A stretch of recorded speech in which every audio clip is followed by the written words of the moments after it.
क्या आप जानते हैं ऐसा शहर जो जमीन पर नहीं बल्कि महासागर की छाती पर तैर रहा हो, जहां न देश की सीमा हो, न सरकार का सीधा नियंत्रण और न ही डूबते समुद्र का डर। लेकिन सवाल यह है, अगर एक भी सुपर तूफान आया, अगर लहरें 20 मंजिला इमारत जितनी ऊंची हुईं, तो क्या ये 100 अरब डॉलर का शहर कुछ ही मिनटों में समुद्र की कब्र बन जाएगा? नमस्कार दोस्तों, आप देख रहे हैं मिस्टर फैक्ट। आज हम उस खतरनाक सपने की कहानी जानेंगे, फ्लोटिंग सिटीज और सी स्टडिंग। एक ऐसा सपना जो इंसान को धरती से समुद्र तक ले जाना चाहता है। कभी धरती इंसान के लिए असीम लगती थी, पहाड़, मैदान, जंगल और तट, सब कुछ इतना विशाल कि सीमाएं दिखती ही नहीं थी। लेकिन समय के साथ ये भ्रम टूटने लगा। शहर फैलते गए, आबादी बढ़ती गई और जमीन सिमटती चली गई। आज दुनिया के बड़े शहर ऊपर की ओर बढ़ रहे हैं, क्योंकि फैलने की जगह खत्म हो चुकी है। इसी बीच समुद्र चुपचाप आगे बढ़ रहा है। ग्लेशियर पिघल रहे हैं, समुद्र का जल स्तर हर साल बढ़ रहा है और तटीय इलाके धीरे धीरे निगले जा रहे हैं। मालदीव जैसे देश पहले ही ये सवाल पूछ चुके हैं, अगर पूरा देश डूब जाए तो लोग कहाँ जाएंगे? जकार्ता अपनी राजधानी बदलने को मजबूर है, क्योंकि जमीन धंस रही है। लेकिन समस्या सिर्फ जलवायु की नहीं है। जमीन अब सिर्फ रहने की जगह नहीं, बल्कि ताकत और नियंत्रण का साधन बन चुकी है। सरकारें नियम बनाती हैं, सीमाएं खींचती हैं और हर इंच जमीन पर किसी न किसी का दावा होता है। कुछ लोग इसे सुरक्षा कहते हैं, तो कुछ इसे आजादी का अंत मानते हैं। यहीं से एक खतरनाक विचार जन्म लेता है, अगर जमीन ही समस्या है तो क्या इंसान जमीन के बिना जी सकता है? क्या ऐसा संभव है कि घर, शहर और पूरी सभ्यता पानी पर तैरती हुई बनाई जाए? ये सवाल सिर्फ मजबूरी से नहीं, बल्कि एक नई जीवन शैली की तलाश से भी जुड़ा है। और इसी सवाल ने इंसान को समुद्र की ओर देखने पर मजबूर कर दिया। जब कुछ लोग समुद्र की ओर देखते हैं तो उन्हें सिर्फ पानी और खतरा दिखाई देता है, लेकिन कुछ लोगों के लिए महासागर एक अवसर है, एक ऐसी जगह जहां इंसान फिर से अपने नियम खुद बना सकता है। इसी सोच से जन्म लेता है सी स्टडिंग का विचार। सी स्टडिंग का मतलब है ऐसे तैरते हुए समुदाय जो किसी देश की जमीन पर नहीं, बल्कि खुले समुद्र में बसे हों। यहाँ ना कोई राष्ट्रीय सीमा हो, न पारंपरिक सरकार का सीधा नियंत्रण। समर्थकों का मानना है कि समुद्र पर बसे शहर इंसानों को नई राजनीतिक, आर्थिक और सामाजिक आज़ादी दे सकते हैं। टैक्स कम होंगे, नियम लचीले होंगे और नवाचार को खुली जगह मिलेगी। इस विचार को केवल कल्पना समझना आसान है, लेकिन पिछले कुछ वर्षों में ये सपना अमीर निवेशकों और टेक उद्यमियों तक पहुंच चुका है। सिलिकॉन वैली के कुछ अरबपतियों ने इसे भविष्य की प्रयोगशाला कहा, जहां नए तरह की सरकारें, नई अर्थव्यवस्थाएं और नई जीवन शैली आजमाई जा सकती है। लेकिन हर आज़ादी की कीमत होती है। खुले समुद्र में रहना रोमांचक लगता है, पर यह स्थिर जमीन से कहीं ज्यादा क्रूर है। यहाँ कानून से बचा जा सकता है, लेकिन प्रकृति से नहीं। तूफान, लहरें और अकेलापन, ये सब इस सपने का हिस्सा है।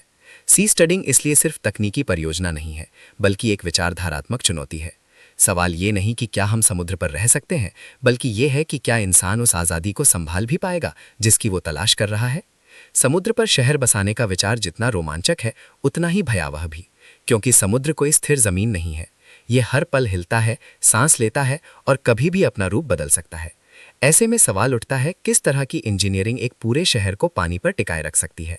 फ्लोटिंग सिटी की नींव ईंट पत्थर से नहीं, बल्कि गणित, भौतिकी और धैर्य से बनती है। इंजीनियरों को यह मानकर चलना पड़ता है कि यहाँ हर सेकंड दबाव बदल रहा है। लहरें सिर्फ ऊपर नीचे नहीं होती, वे पूरे ढांचे को मोड़ने की कोशिश करती हैं। इसी वजह से इन शहरों को एक ठोस प्लेट की तरह नहीं, बल्कि विशाल मॉड्यूल्स के रूप में डिजाइन किया जाता है। हर मॉड्यूल एक अलग इकाई होता है, अपने संतुलन, भार और सुरक्षा के साथ।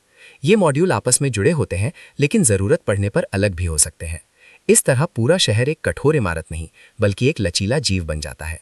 इसी तकनीक के कारण लागत आसमान छूती है। एक मध्यम आकार के फ्लोटिंग सिटी की अनुमानित कीमत 50 से 100 अरब डॉलर तक पहुंच जाती है। ये पैसा सिर्फ निर्माण पर नहीं, बल्कि सुरक्षा, स्थिरता और भविष्य की अनिश्चितताओं पर खर्च होता है। ये इंजीनियरिंग सिर्फ इमारतें बनाने की नहीं, बल्कि प्रकृति के साथ समझौता करने की कला है।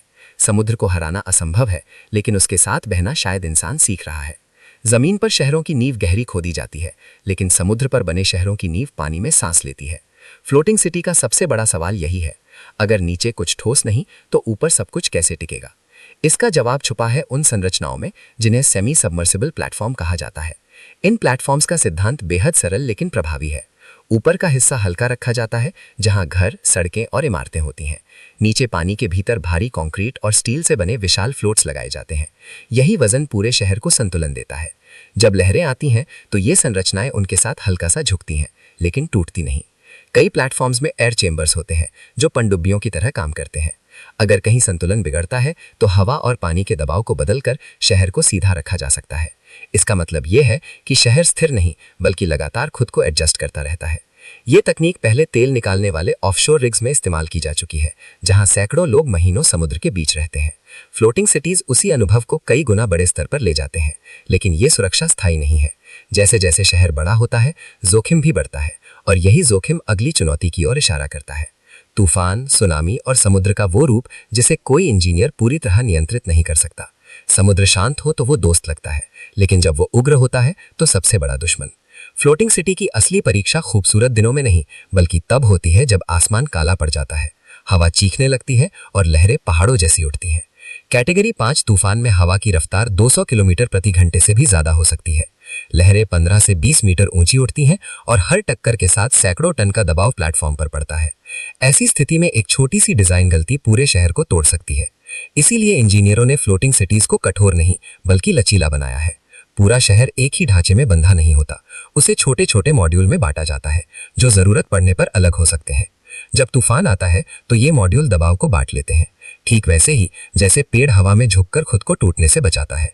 कुछ डिजाइन में शहर को अस्थायी रूप से कम आबादी वाला बना दिया जाता है। लोग सुरक्षित हिस्सों में चले जाते हैं और बाहरी संरचनाएं बंद कर दी जाती हैं। ये किसी शहर का नहीं बल्कि एक जहाज का व्यवहार होता है। फिर भी जोखिम पूरी तरह खत्म नहीं होता। समुद्र को पूरी तरह नियंत्रित करना असंभव है। फ्लोटिंग सिटी इसी सच्चाई के साथ जीने की कोशिश है कि यहाँ हर दिन जीवन और विनाश के बीच संतुलन बनाकर चलना पड़ता है। समुद्र के बीच बसे शहर के लिए सबसे बड़ा नियम है खुद पर निर्भर रहना। जमीन पर रहने वाले शहर हर दिन बाहर से पानी, बिजली, खाना और ईंधन मंगवा सकते हैं, लेकिन फ्लोटिंग सिटी के लिए ऐसा कोई विकल्प नहीं होता। यहाँ हर चीज यहीं पैदा करनी पड़ती है, वरना शहर सिर्फ कुछ हफ्तों में निर्जीव हो सकता है। सबसे पहली चुनौती है पानी। चारों तरफ पानी होते हुए भी पीने का पानी सबसे कीमती संसाधन बन जाता है। इसके लिए समुद्री पानी को साफ करने वाली डीसैलिनेशन यूनिट्स लगाई जाती हैं, जो नमक हटाकर पीने लायक पानी बनाती हैं। हर बूंद को दोबारा इस्तेमाल करने के लिए रिसाइकलिंग सिस्टम बनाए जाते हैं, क्योंकि बर्बादी यहाँ अपराध के बराबर है। बिजली के लिए फ्लोटिंग सिटीज पारंपरिक पावर ग्रिड पर निर्भर नहीं रह सकती। यहाँ सोलर पैनल, पवन चक्कियां और लहरों से ऊर्जा पैदा करने वाली मशीनें लगाई जाती हैं। दिन हो या रात, शहर को खुद ही अपनी ऊर्जा पैदा करनी होती है। खाने का सवाल और भी जटिल है। समुद्र के बीच खेत नहीं होते, इसलिए तैरते हुए ग्रीन हाउस, हाइड्रोपोनिक फार्म और समुद्री शैवाल की खेती की जाती है। मछली पालन शहर की अर्थव्यवस्था और भोजन दोनों का हिस्सा बन जाता है। इस तरह फ्लोटिंग सिटी सिर्फ इमारतों का समूह नहीं रहता, बल्कि एक चलता फिरता पारिस्थितिकी तंत्र बन जाता है। यहाँ हर निवासी ये समझता है कि वो सिर्फ उपभोक्ता नहीं, बल्कि इस शहर के जीवित रहने की जिम्मेदारी का हिस्सा है। फ्लोटिंग सिटी का विचार जितना आकर्षक है, उसकी कीमत उतनी ही कठोर है। ये सिर्फ तकनीक का नहीं, बल्कि पैसे, धैर्य और जोखिम का खेल है। एक ऐसे शहर को बनाना जहां 10 से 20 हजार लोग रह सकें, अरबों डॉलर नहीं, दर्जनों अरब डॉलर मांगता है। निर्माण से ज्यादा खर्च उसकी देखभाल पर आता है। समुद्र में जंग तेज लगती है, मशीनें जल्दी घिसती हैं और हर सिस्टम को लगातार जांचना पड़ता है। सबसे बड़ी समस्या बीमा की है। जमीन पर बने शहरों के लिए नियम और सुरक्षा मानक तय है, लेकिन समुद्र पर तैरते शहरों के लिए कोई स्पष्ट ढांचा नहीं। अगर एक बड़ा हादसा हो जाए तो जिम्मेदार कौन होगा? इंजीनियर, निवेशक या वहां रहने वाले लोग? इसी अनिश्चितता के कारण कई कंपनियां ऐसे प्रोजेक्ट से पीछे हट जाती हैं। इसके अलावा सामाजिक सवाल भी हैं। क्या ये शहर आम इंसानों के लिए होंगे या सिर्फ अमीरों की शरण? आलोचक कहते हैं कि फ्लोटिंग सिटीज असमानता को और बढ़ा सकते हैं, जहां अमीर समुद्र पर सुरक्षित रहेंगे और गरीब डूबती जमीन पर छूट जाएंगे। फिर भी समर्थक इसे भविष्य की प्रयोगशाला मानते हैं।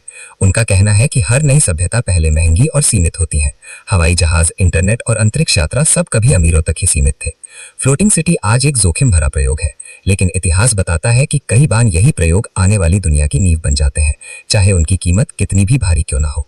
फ्लोटिंग सिटी अब सिर्फ इंजीनियरिंग का सवाल नहीं रहा, ये एक नैतिक और सामाजिक बहस बन चुका है। समर्थक इसे मानव सभ्यता का अगला कदम कहते हैं, एक ऐसा समाधान जो बढ़ते समुद्र स्तर, जमीन की कमी और जलवायु संकट से बचा सकता है। उनके अनुसार जब तटीय शहर डूबेंगे, तब तैरते शहर ही लाखों लोगों का घर बन सकते हैं। लेकिन आलोचक एक अलग तस्वीर दिखाते हैं। वे पूछते हैं, क्या ये भविष्य सबके लिए होगा या सिर्फ चुनिंदा लोगों के लिए? आज जिन परियोजनाओं पर काम हो रहा है, वे ज्यादातर अमीर निवेशकों, कॉरपोरेट समूहों और देशों की पहुंच में है। आम इंसान के लिए इन शहरों में रहना अभी एक दूर का सपना है। एक और डर है नियंत्रण का। अगर ये शहर किसी देश के अधिकार क्षेत्र में नहीं होंगे, तो वहां कानून कैसे लागू होगा? अपराध, विवाद और मानवाधिकारों का क्या होगा? कुछ लोग मानते हैं कि फ्लोटिंग सिटीज नई तरह की समुद्री कॉलोनियां बन सकती हैं, जहां ताकत पैसे के हाथ में होगी। फिर भी इतिहास हमें सावधान रहने के साथ साथ खुले दिमाग से सोचने को कहता है। कभी शहरों में ऊंची इमारतें भी असंभव लगती थी, कभी समुद्र पार करना मौत के बराबर था। हर नई तकनीक पहले डर और विरोध से गुजरती है। फ्लोटिंग सिटी शायद आज अमीरों का प्रयोग हो, लेकिन वही प्रयोग कल लाखों लोगों की जरूरत बन सकता है। असली सवाल यही है, क्या इंसान इस भविष्य को बराबरी और जिम्मेदारी के साथ बना पाएगा, या वही पुरानी गलतियां समुद्र पर दोहराई जाएंगी। महासागर पर तैरता शहर अब भी एक सपना है, महंगा, जोखिम भरा और अधूरा। लेकिन हर सभ्यता की शुरुआत ऐसे ही सपनों से हुई है। जब जमीन कम पड़ेगी और समुद्र और ऊपर आएगा, तब इंसान के पास विकल्प कम होंगे। शायद तब यही तैरते शहर आखिरी सहारा बने। सवाल ये नहीं कि इंसान समुद्र में घर बना पाएगा या नहीं, सवाल ये है, क्या वो इस नई दुनिया को समझदारी, बराबरी और जिम्मेदारी के साथ बसाएगा। भविष्य लहरों पर तैर रहा है और फैसला अब इंसान के हाथ में है। अगर आपको लगता है कि यह भविष्य संभव है तो वीडियो को लाइक कीजिए। ऐसी डॉक्यूमेंट्री के लिए सब्सक्राइब करना मत भूलिए और इसे शेयर कीजिए, क्योंकि भविष्य सिर्फ देखा नहीं जाता, उसके लिए तैयार भी होना पड़ता है। मिलते हैं अगले वीडियो में। धन्यवाद।